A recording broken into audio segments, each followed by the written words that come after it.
Cascade Hoops Talk, Billy D. Join us on Twitter, Cascade Hoop Talk. Also join us on our webpage, cascadehoopstalk.com, where you'll get all your NAI basketball news.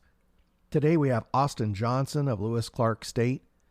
He is the reigning NAI Division I Coach of the Year for 2020. Congratulations, Coach Johnson.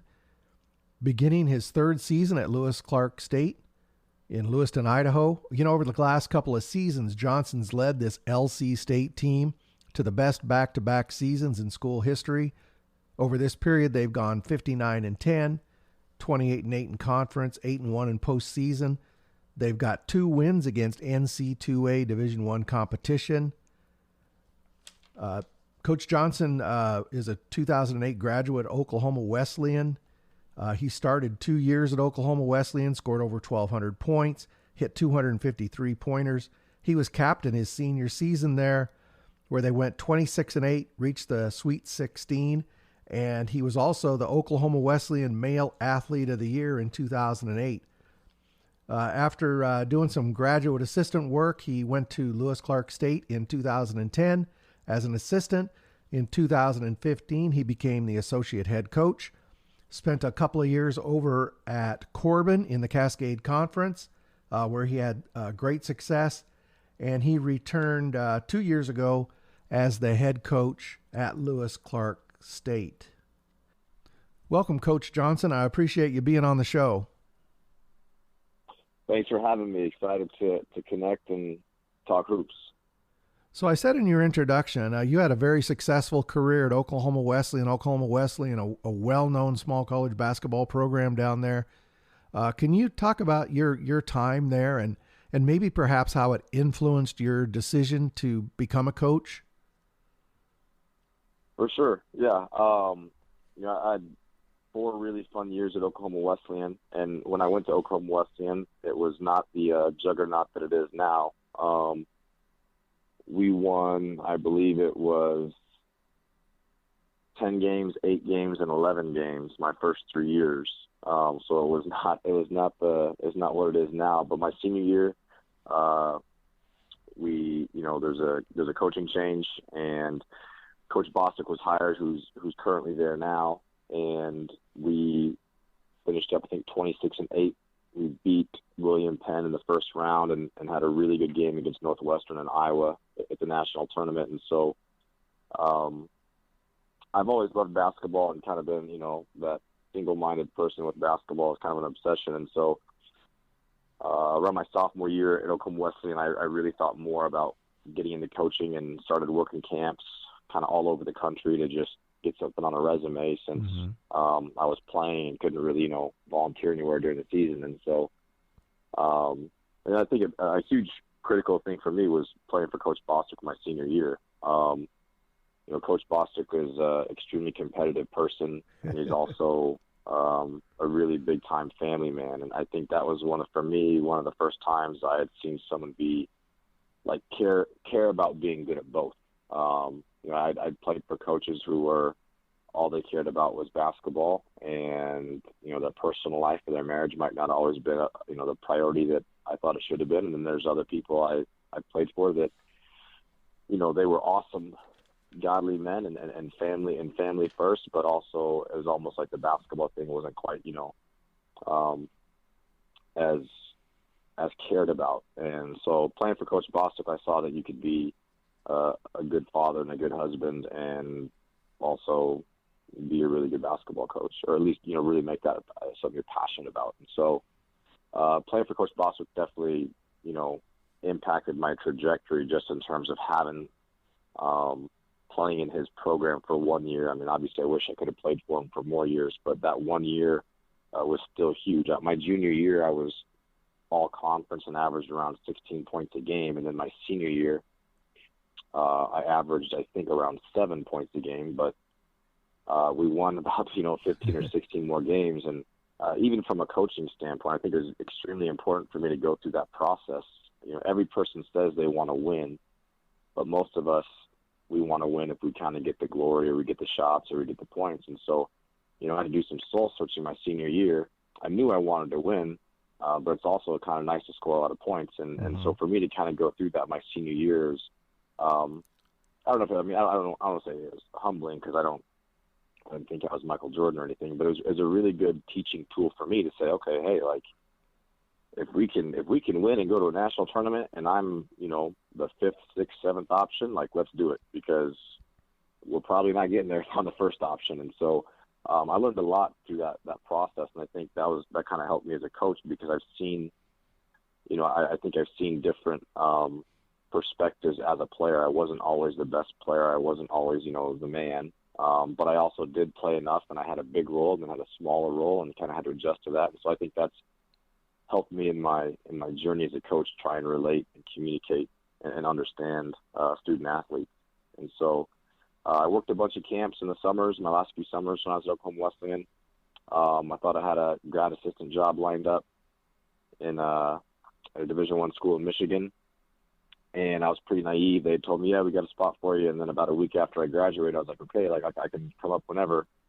And they're like, oh yeah. And this was in 2008 when the economy was not great. Oh yeah. And so some schools were going through cuts and hiring freezes. And he goes, oh yeah, by the way, we don't have a spot for you. So my parents were pretty upset that a week out of graduation I had no plan. And they made me go interview with the Air Force because my dad's a former military man, and I was stocking shelves at a country western clothing shop for a couple of days, just trying to get my parents off my case. And then a former coach I knew offered me a volunteer spot in a junior college in Texas, and I was there for about 3 months. And then out of the blue got offered a graduate assistant spot at Western Illinois under Jim Molinari. And Western Illinois, we were taking over. It was our first year as a coaching staff there, so we were inheriting a program that had been on some rough times, and that's a tough place to win. So I spent 2 years there, and like everybody else finishing up grad school, I applied for probably 50 or so jobs at all levels, but I knew in my heart that I didn't want to, I wanted to go be at the junior college, the NAI, or the Division II level. I wanted to be on the floor. I wanted to coach. And I interviewed at the time with Coach Moore at Mount Vernon Nazarene. He's now a high school coach in Indiana. And then I interviewed at Mount Vernon Nazarene in Ohio. I interviewed at McPherson College in Kansas, which is only about 50 minutes from where I'm from. And then randomly, someone from LC State, where I had applied, I didn't know that Idaho had colleges outside of Boise State. And so, but I had seen on hoopdirt.com that they were looking for an assistant coach, and I pulled up their website and I was like, man, that's a really nice gym. And so I applied and didn't think anything of it, didn't know who the coach was, knew nothing. And randomly, God's providence, the coach at the time looked at my resume and realized that he had one of his coaching friends was someone who would kind of help me get into coaching. And so, lo and behold, I got offered a job, and I was so a fish out of the water, because I'm definitely a big time Midwest guy. That's where my, recruiting connections were. That's where my comfort level was. And to come out to the Northwest was, it was a big challenge and a big change. And I figured I'd be here for 9 months and then get a coaching job back home. But it's been I think 10 or 11 years now in the Northwest, and I'm probably not leaving. Hopefully not. So, so just kind of a wild way to end up at LC, and have loved every minute of it, and really enjoyed being in the Northwest and the Northwest basketball scene. And met my wife, who's a former college athlete and college coach, and so I've really settled in, and they're really blessed, really fortunate. Basketball and God have been better to me than I deserve, so I have no complaints with how my journey went. And I am thankful, though, that it did take me to different places. I've worked for different coaches. I've been at different schools. I think that's kind of helped my perspective as well. So you were at LC State, I believe, 5 years, worked your way up. You were assistant head coach, associate head coach. You had some great success there during that period. And you ended up making the decision to go over to Corbin in the Cascade, over to Salem. Can you talk about that decision? Yep. Yeah. I mean, it was kind of out of the blue. My wife and I got married August of 2015, and when we got married, I was like, hey, like I could stay at LC for a couple more years, a few more years. Really enjoyed working for Coach Renta, and we were successful, and we were, she's from Spokane, so I was close to her family. And then the Corbin job announced that Coach Mathen was resigning, and a couple people had reached out to me, not from Corbin, but coaching buddies I knew that were more familiar with Corbin and knew people in administration. Then I'm pretty familiar with Tim Hills, who, longtime Western Baptist. He's been at Western Oregon, been at NNU, and so I actually know him. I knew him a little bit at the time and loved him, and I was like, man, if I could choose to be somebody, I'd want to be Tim Hills, who's just, that's a coach right there. A lifelong labor of love. And so as a Christian, coaching at a Christian school really intrigued me, and there's not many head coach job opportunities, and so I was interested, and I applied for it, went through the interview process, and I think they interviewed 3 people, and I was the last one, and I was very fortunate to be offered the job, and it was a no-brainer to take it, and I loved my time there. I loved being in Salem. I loved the mission of Corbin and the kids that we recruited, and I was only there for 2 years, but there's no question that 2 years are so much growth. I mean, that was, basically my first 2 years, where my wife and I were married. So there's that marriage piece. That's kind of where we started out. And then as a coach, no one made more mistakes than I did in my 2 years at Corbin as a coach. And I learned so much. And was very grateful to have great administration there and great kids. And it's hard as an assistant coach, I think, and everyone's situation is different. I don't know how prepared I was to be a head coach, and most of that was I probably never thought I was going to be a head coach. And so when I had the opportunity in certain areas, I was ready, but you don't know what it's like to be a head coach until you really become a head coach. And so there was a lot of learning on the fly, figuring out, my head coach style, and figuring out, I need to be myself and not be anybody else. And so it was 2 really fun years, and my last year there, I had the great privilege of having Coach Hills on the bench as an assistant coach, and we had a ton of injuries that year. Yeah. And we're still pretty good. We swept Tech and then lost to Tech in the conference tournament on a buzzer beater putback, and so we started. I think we were 17-12 or 17-13, and so in a lot of ways, we overachieved that year with the injuries we had, and just coaching with Coach Hills for that year was very helpful for me, just in terms of his biggest advice to me was always, trust your gut. No one cares more than you or thinks more about the team than the head coach. So, trust your gut, and that, obviously is pretty cliche and it sounds cheesy, but the reality is that's, sitting next to a guy who's coached his whole entire life in almost every, scenario you can be in, to have him support you and encourage you and to give you advice. That was huge for me to get through, a tough year with a lot of injuries. And it's really served me well during my time at LC. You talk about Corbin. First, you talk about Tim Hills. I watched him on the bench for many years there. It was Western Baptist and then Corbin. His son played there, Brian. Yep. He was a competitor. I could tell you anyway. Yeah, I wish I could have seen him play. Wow. I wish I could have seen Coach Hills coach, and I wish I could have seen Brian Hills play. I probably shouldn't share this story, but I'm too far down the tube. We were at Corbin, I think it was Western Baptist, and Brian Hills had a bad night. He could not hit anything, and he was a pretty emotional young man at the time, and we kind of gave it to him a little bit, teasing him, and because he was complaining about getting hit on the elbow and stuff, and boy, we thought that was great. Oh, we beat Corbin up at Corbin Hills, we shut him down, and then that year they came down to the playoffs, down to Klamath Falls, and I think he scored like 39 points or something, and just scorched Tech, and they beat the heck out of him.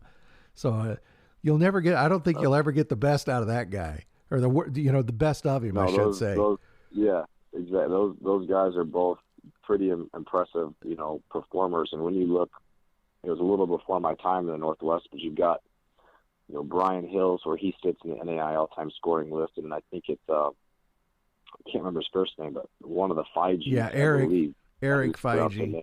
Yeah, his numbers at Corbin are pretty insane too, and so you got to be a pretty special player to get on the top 10 list of anything at Corbin, just because of how many 4-year players they've had, and they've had some juggernaut shooters and scorers. So, but yeah, coaching with Coach Hills is something that it means I've actually got a voicemail from him. I need to call him back. I know they're kind of doing a court dedication to him on Saturday, and so coaching with him was huge, not just as a coach, but just on a personal level too. I gotta say, Coach Johnson, Corbin is. You talked about you're enjoying your time there. That is a class operation, an absolute class operation. No question. Yeah, and I think that's. I mean,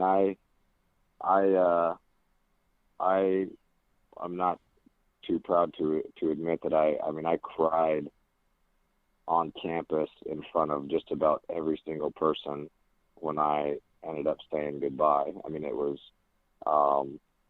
I feel like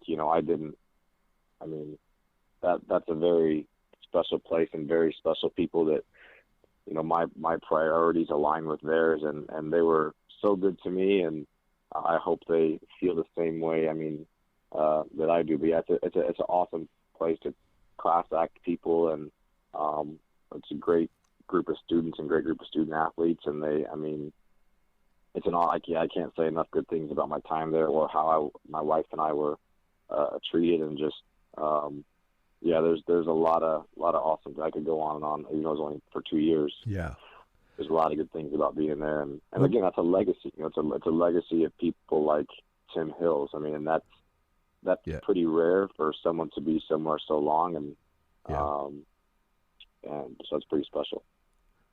So. There's two things people will never forget in Northwest small college basketball. Justin Martin scoring 70-plus points twice, and your 2016, 2017 team that finished as the 8th seed in the conference, went into the tournament, played all the games on the road, and you ended up winning the conference tournament. And you didn't just win them. I mean, you won these games. You beat the heck out of teams.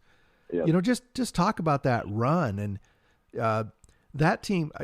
What I'm curious about, did you prepare them different? Was there something you did different? Because a friend of mine and I, we noticed every time that team came out on the floor during that period, you knew, you could look at them and you knew they were not going to lose. They were not going to lose. And I've never seen a team that together and that determined. You just talk about that run. Yeah, and I think, you kind of hit it on the head with the togetherness piece. And, I think that year, ultimately players win games. And there was a lot of great decisions made by those players during those games. But it was 3 games of really unselfish basketball. We could always score. We weren't great defensively that year. But I would say going into the conference tournament, our message to the guys was, those guys loved each other. They're a very close group, loved playing with each other, loved being around each other. And our thing was, hey, you have to use that togetherness, that off-court relational piece that has to transfer to the court. And the more, hey, if we lose first round tournament, our season's done, and you don't get any more bus trips or fun times with your teammates. But, if you're playing for the person next to you, not just with them, if you're playing for them, you have a chance to have a ton of more awesome, fun memories. And so it was, I think for us, there's a couple things we did to try and simplify some stuff defensively. I think earlier we tried to throw the kitchen sink at some teams. I think that was a lot. I blame myself for some of those games for sure, but we tried to simplify some things defensively, and then I mean we had guys who could put the ball in the hoop, and I remember, we played in a lot of close games that year earlier in the year, and we felt we were just 2 to 4 buckets a game away from being going from 8th to maybe being the 4th seed and hosting the first round game, and so guys like AJ Monterossi and Jake Love and obviously Chris Martin's performance at OIT is, I mean, yep. If that happened on the Division I stage, there'd probably be some ESPN 30 for 30s made after that guy and that performance. And so really we just try to simplify some things as a coaching staff for them, and we were just really, really confident, and we knew we could score, and if we felt like if we could keep some teams off the offensive glass a little bit better and guard some things just a little bit more simplified, we'd have a chance. So and then credit to our guys. I mean, you go back and look through that box score, our guys, I mean, with 105 points, 100 points, and I think 109 in 3 straight games, and all on the road. And I've had a lot of fun as a coach. The last 4 years as a head coach has been beyond my wildest dreams, but I don't know if anything can really trump being on that bus. We won at Eastern Oregon, and instead of going back to Salem, we just got on the bus and headed to Klamath Falls, and we were in Klamath Falls. I think it was a Running Y Resort. I think that's what it's called there. Yes. And we were there for 2 or 3 days, and we just hunkered down and went to practice, and just those guys had a lot of special moments, special times, and there's something just about that it was really cool to be a part of. And we had beat Tech earlier in the year at our place, and then we had played awful at their place. And so when we played pretty poorly at their place, that was a Friday night, and so I ended up not playing the guys as much as I normally would, because the next day we had to play Southern. And so even though we had lost pretty badly to them the second time, I liked it. I thought that was a matchup that if we, played how we were capable of playing, we'd be okay. And what's interesting about that game too is it's easy to kind of focus on Chris Martin's threes, but he hit most of those in the second half. And we were up, I think we were up double digits at halftime. Yeah. Before he even went off. And so guys like AJ Monterossi and Jake Love and Joel Johnson, and so that's what's interesting too, is it's easy to focus on the guy who ends up with 30 some points, but we had our foot on the gas pedal from the jump. And so it was just a testament to a team, and again, a high sense of belief. When someone subbed in for someone, we always challenge them to raise the level, and it was pretty special to see those seniors, finish off their Cascade career in that way. And it was an awesome crowd. OIT's an awesome program, and OIT's done things lately, obviously that Corbin hasn't necessarily, but those are always pretty good matchups for whatever reason. I always felt those teams compete pretty well. And so it was obviously, if you're an OIT fan that night, it might not have been that much fun, but and for me, Danny Miles, I've gotten to know him a little bit through my young coaching career, and so for him to be there, I mean, obviously it would have been perfect if OIT wins and he's handing the trophy to Parnell, but for me it was still really, really cool, because Coach Miles has been fairly influential in my career as well, just in some of our conversations and some things he's done to help me out. And so for him to be there and to have him be a part of that trophy ceremony was really, really cool. Yeah, it was an amazing run. And like I say, that story will be around forever. I think that you mentioned AJ Monterossi. I think he went to another level. Boy, he's a jet, and he was so determined. Yep. And he was just flying around the court in that period. He's one of the quickest. Yeah, he's one of the quickest guys I've ever coached, and his pull-up jump shot. If he could teach that to people, he'd make $1 million. Yep. His pull-up jump shot is one of the most lethal and unorthodox weapons I've seen, and so it was. his game against Eastern. I mean, he was good against OIT, but his game against Eastern Oregon, I think he had 30 or 32, and everyone in the gym knew what he was going to do. They knew he was going to dribble and pull up, from 15 feet, but no one could stop him, and he ended up with having over 30 points. And so, he was obviously a really special player. So, Coach, so then you returned to Lewis Clark State. Was that kind of a natural move? Did they give you a call? Did how did that happen? Yeah, I mean, I when I went to Corbin, I knew the coach at the time here at LC, Coach Rinta. I knew that he was probably going to be here for a really, really long time, unless there's only probably a couple jobs he'd have interest in, and one of them was Central Washington, where he's an alum. And surprisingly, that job opened, and he was in the mix for that job. And the whole time, I didn't, think that I'd come back. I really liked my time at Corbin, and I think after 2 years, to me, after that second year, that third year is kind of where you really start to say, hey, okay, this is, quote unquote, my job. Your guys, there's a higher comfort level. Yeah, higher comfort level. There's a better feel for the league. And I mean, again, it's not, and it sounds cheesy, but that Tim Hill's, legacy, like I was, and so when Renta left LC, I was encouraged to apply and go through the process. And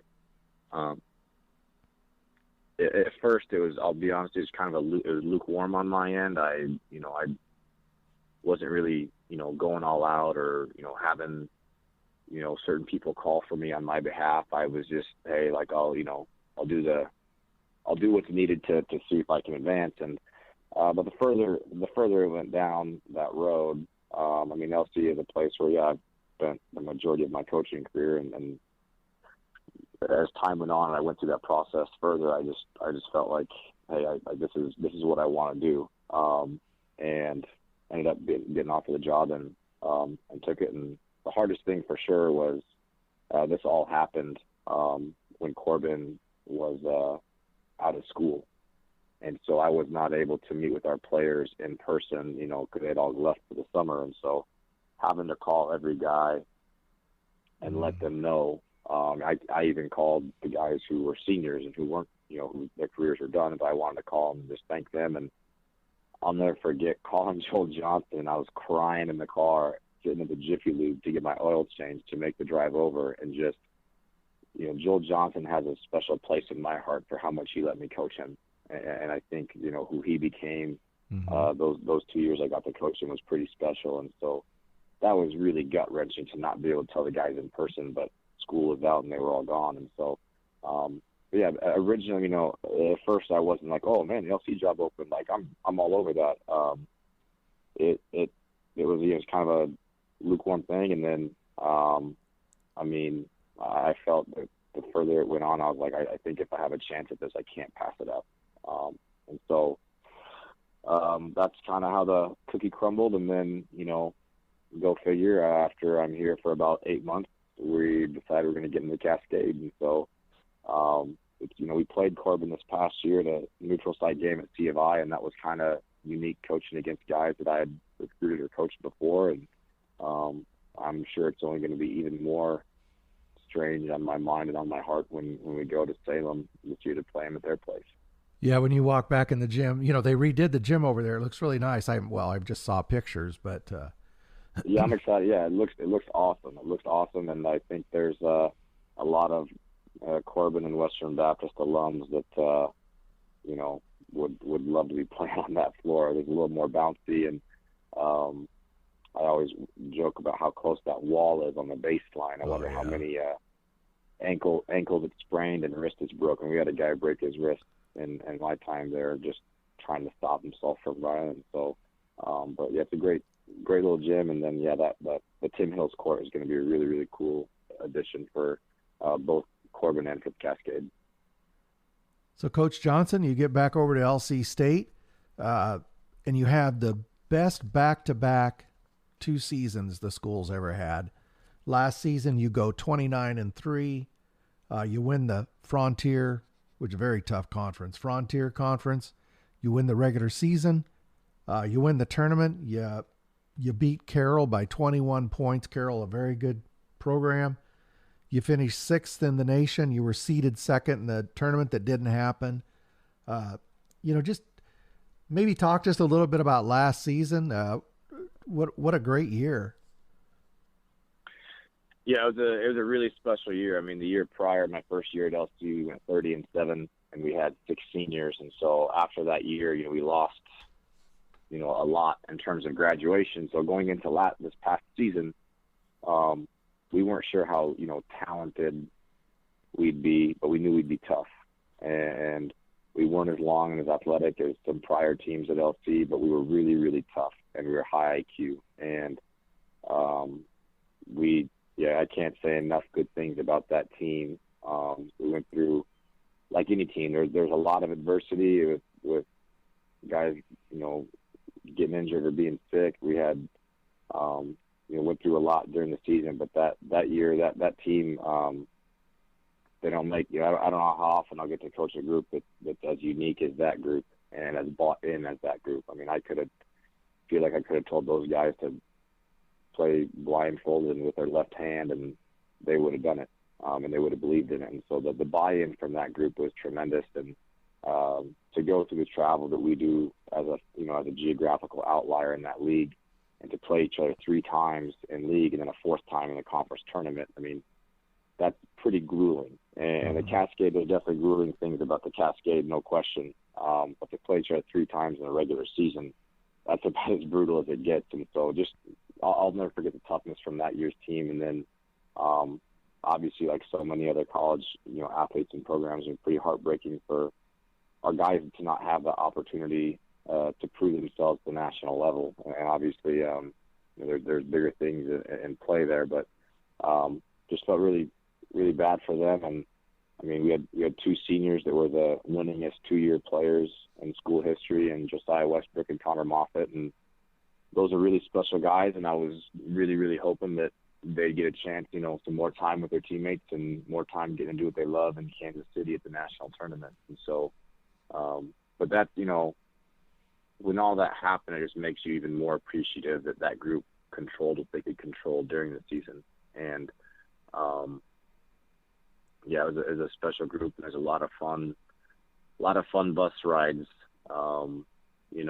They won league on a Thursday night, and Wednesday it was a 13-hour bus drive to Billings. And so just the toughness of that group was pretty special. And it's stuff that every team's different, and I'm really excited to coach this year's team. But that's a team, again, I feel so fortunate in the 4 years this will be my 5th year, but in the 4 seasons I've been a head coach, I've coached some unbelievable human beings, unbelievable competitors, and unbelievable teammates. And I feel like I'm pretty lucky that I sit there with a front row seat to just, witness what all those individuals and teams are capable of doing. Coach, you mentioned those seniors, Josiah Westbrook, Connor Moffitt, 2 seniors graduating. But this season, if I counted right, you've got 6 returning seniors. I think 62 points average coming back. 3 of these returning seniors shot over 40% from the 3. Boy, what a group. I mean, talk a little bit about, I'm going to mispronounce his first name, Demek Mitchell. How do you say his first name, Coach? Demek, yep. Demek Mitchell. Yep. He's the smallest guy on the court, and he's your leading not leading rebounder, but close to your leading rebounder. Close. Yep. No, he if it wasn't for me yanking him in a couple games early, he probably would have had close to 5 triple doubles.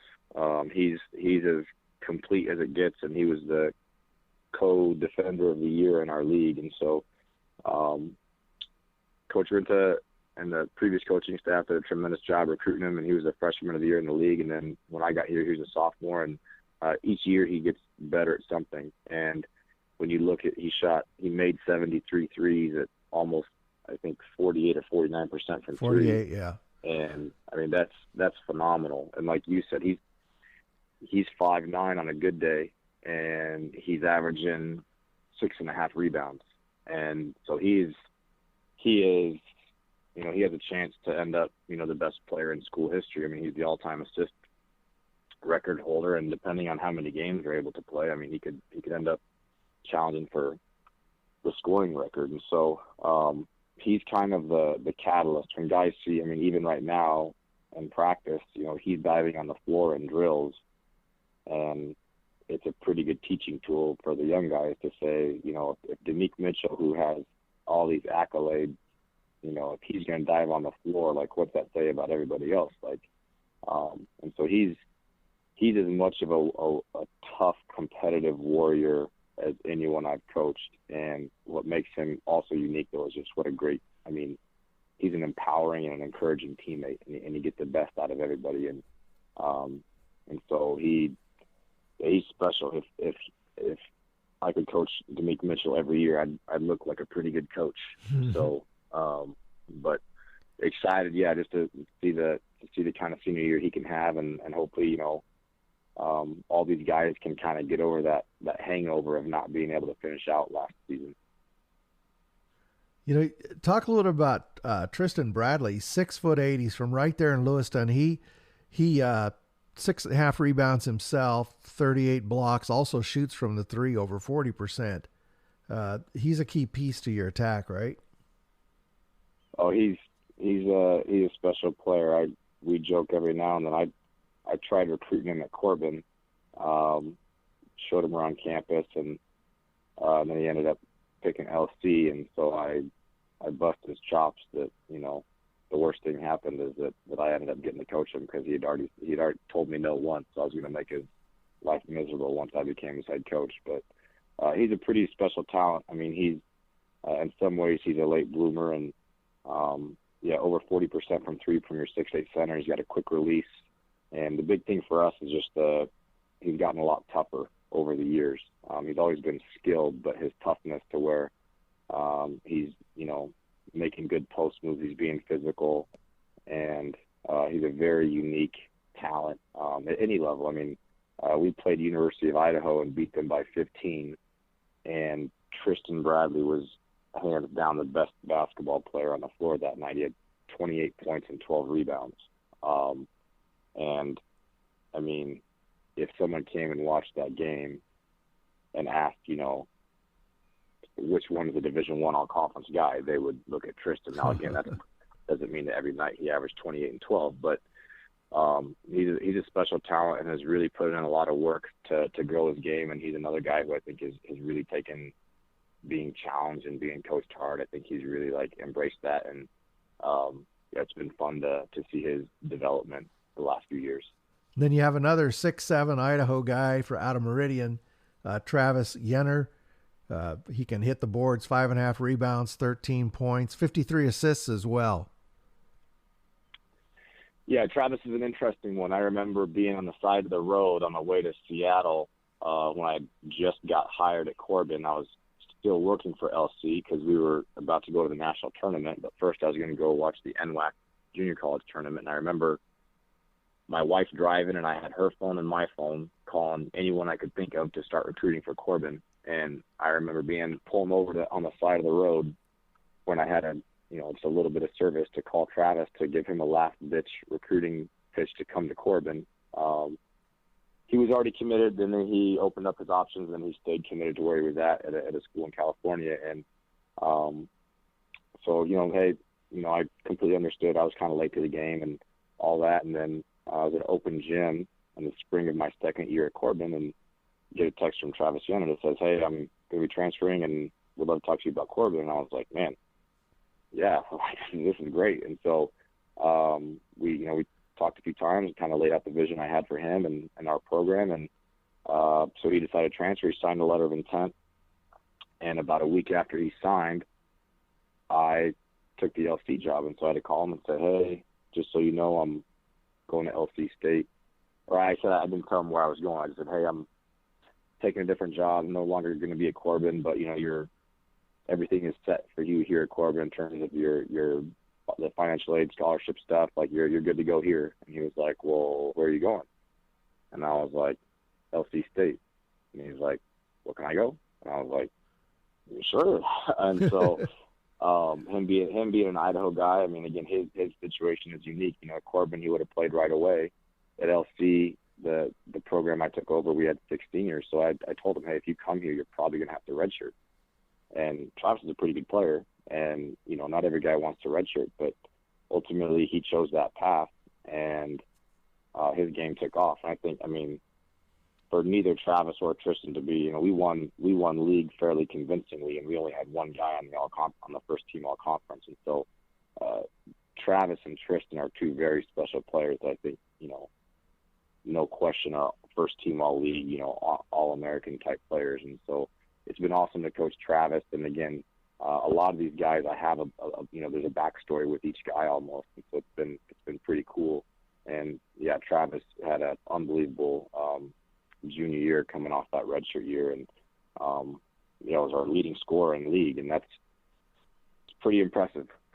And so and him being an Idaho guy, you know, we want to try and recruit Idaho as much as we can, but we're just in a very unique position geographically in Idaho. But yeah, Travis has been really special. You know, Coach, kind of rounding out those seniors, Hodges Bailey out of Centralia, Washington, Jake Albright out of Clarkston, Washington, and then Khalil Stevenson out of Fullerton, California. They all contributed significantly last season. Boy, you gotta feel pretty good about these seniors coming back. It's a special group of guys. I mean, Hodges is another guy that I recruited really hard at Corbin that chose a different route and then ended up back here. And Khalil comes from a great junior college program, and it's kind of a Swiss Army knife for us. And then, you know, Jake Albright's a local kid. Him and Tristan Bradley grew up playing, you know, biddy ball together and playing at Hoop Fest together. And, you know, Jake Albright was the 6th man of the year in our league.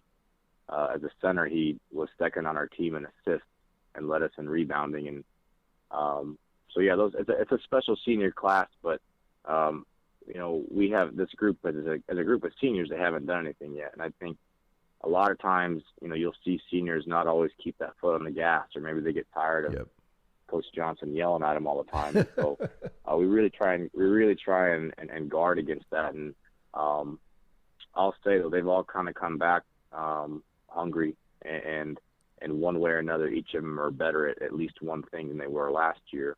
But we've got to put the pieces together. I think, you know, we're going into a new league, different travel, different gyms. You know, we're not playing teams 3 times. There's more individual competition in games, and that's going to be different. And so, as excited as I am about coaching these guys and as good as I think they might be, it's still there still are some unknowns in terms of going into a new league. And also, you know, this is not going to be a normal year with the Cascade cutting games, non-conference games. And so, you know, in some ways it's a tough pill for these guys to swallow when they've already had a lot taken away from them last year. But it's a very special group, and they all play. They're very cerebral, high IQ, and very unselfish. And that kind of sets the tone for everyone else to fall in line with. So, you know, Coach, you also went out and you did some recruiting. Do you think you might redshirt those with the shorter season, or do you think any of them might play this year? Or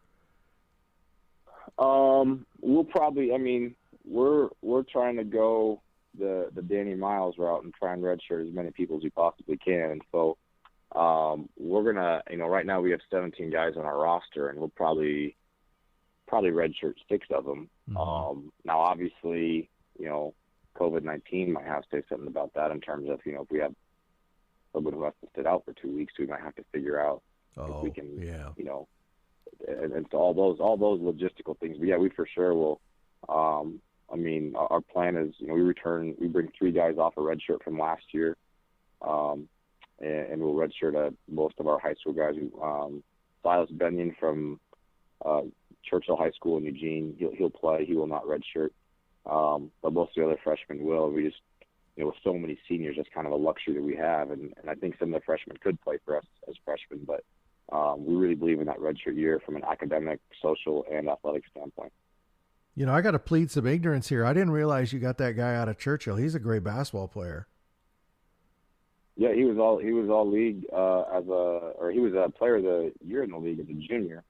And then for them, their state tournament got canceled before their second game of the state tournament because of COVID. And so there's a lot of similarities between him and Demick in regards to just they're fun to play with. They make, I think that's the best thing you can say about a point guard is he's fun to play with, because if he's going to get you those shots and puts you in the right positions, it makes your job a lot easier, and it makes, going to battle with him a lot easier. And Silas has a lot of those intangibles, and he's a guy that from the second we saw him, we made him a target in our recruiting. And, the plan is for him to play a year with Demick and kind of learn the ropes. And then after Demick graduates, we're going to kind of hand the keys of the car to Silas and tell him to keep it on the road and drive a little faster. Yeah, to be completely honest with you, I thought I figured he was going to go to College Idaho. I don't remember why I thought that, but that's. No, I'm glad he didn't. So, yeah. In Oregon, that's another thing for me being at Corbin is, we've got Brock Henry, who's a redshirt freshman, who's the all-time leading scorer at Southridge in Beaverton, Oregon. We've got Orion Courtney, who's a redshirt freshman who played at West Lynn. And we've got having Oregon guys and being able to get some Oregon guys. I think that was a huge part of me being at Corbin, is to getting to know more Oregon high school coaches. And so that's been a big help to our program. No, absolutely. Yeah, and especially in the South Metro, there seems to be kind of a basketball haven right there, in that South Metro area. Obviously the PIL. Sure. Yeah, you look at guys from Mitch Fink and I'm spaced on his name, Southern Oregon's guy. Tristan Holmes. Year. There's a lot of good players that, you can't kind of get wrapped up in the level that they are. But, we think the guy, for us, if you're going to win the Cascade, you have to have players that can be on Division I rosters. That's just a matter of fact. No, absolutely. And so you have to recruit higher than your quote unquote level. And we feel like, anytime someone talks to us about recruiting and says, oh, well, this kid, he's this level. Well, great. We need to have 5 or 6 guys at that level if we're going to try and win our league. That's how good the league is. And so, but yeah, getting to know Oregon coaches more, and Oregon high school basketball is awesome. There's just, from the biggest schools to the smaller schools, there's great coaching, there's great players, there's passion for the game. And that was a real help to me in my career, is spending those 2 years in Oregon and getting more familiar with the Oregon high school basketball scene. Austin, I'm an old guy, but I remember, at the NAI level, you could load up with just, all conference kind of guys and do pretty well. But not anymore. You've got to go out. You've got to get those guys who competed for 5A Player of the Year, all state, sure. 6A second team. Yep. If you don't have that kind of players, I should say, you can't just do one. Exactly. You're just not going to compete. It's just a different game. It's why. When people, the level of competition is tremendous, and the coaching is tremendous. Cascade, the Frontier, and you hit it. You hit it exactly. You got to have multiple guys who are all state level at least. Exactly. If you want to have a chance to compete, and if you only have one, you better be the greatest coach of all time. Because you're gonna have to figure some stuff out. Okay, speaking of greatest coach of all time, I guess that's a bad segue. When I was going through your stats from last year, a couple things jumped out. No, number one was your rebounding advantage, almost 40-30. The Cascade Conference, I think is, and I'm going to probably make people mad around the country, but with College Idaho, always one of the top rebounding teams in the nation, Oregon Tech as well. Then with you coming in, that's phenomenal, though, to out-rebound opponents by 10. But the thing that really jumped out at me was your assist-to-turnover ratio last year is 1.5 as a team. What do you attribute that to? This year's group was really high IQ, and like I said, Demick led our league in assists, and then, the guy that was second place on our team in assists is our backup center. And so that kind of is a testament to our high IQ and really our unselfishness. We had 4 guys average between 13 and 12 and a half points. And so, that's not, I wish I could take credit for that. That was our passing coach, but I'm not. Those are just really high IQ players, and they're really, really unselfish. And since I was an assistant here under Coach Rinta, unselfishness and sharing the basketball has been a pillar of this program, and that's something we've really tried to continue. And so much that's about how you recruit too, is who you're recruiting, and what values do they have. And this past year's team was unbelievably high IQ, and when you're starting 4 and 5 man both shoot over 40% from 3, I mean, again, you look like you know what you're doing out there as a coach. And so part of that's high IQ players that could shoot, and then also just an unselfish mentality of understanding that, we didn't need one guy to go score 25 points a game every night for us to have a chance to win. Coach Johnson, how would you describe your basketball philosophy? Basketball philosophy, man, I should probably have that figured out. We want to play really, really, we want to be disciplined. And I think, discipline doesn't mean we want to go run, the flex offense every possession and score 50 points. We want to be disciplined in terms of our decision making, defensively as much or more so than offensively. And so a big thing for me is, if our players will sell out on the defensive end to the style and the system that we want, then offensively we're pretty hands off.